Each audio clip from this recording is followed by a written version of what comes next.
Welcome. In this video, I'll show you how to rotate 90 degrees in Autodesk 3ds Max. All right, so simple rotating right here. You have this specific button. Okay, just make sure that you have the select tool, and then just click on right here, left, top, bottom, and then sideways. This one as well, and that's it.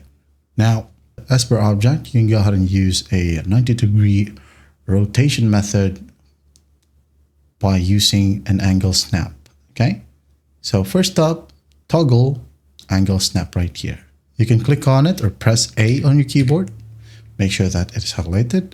Now go ahead and click on an object, and once done, press E to activate the rotate tool. Okay, now just click and drag one of the colored axes gizmos.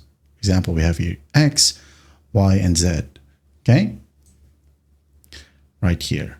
X, Y, Z. So for example, for yellow right here, you can go ahead and click and hold, okay, or click and drag. Now, while you move it, the object will snap at 5-degree increments, making it easier to stop exactly at 90 degrees. Okay, or you could also use this bottom tool right here. For example, this one at 90. There you go.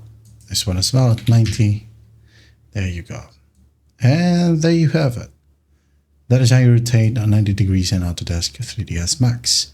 I hope this video helps, and I'll see you in the next one.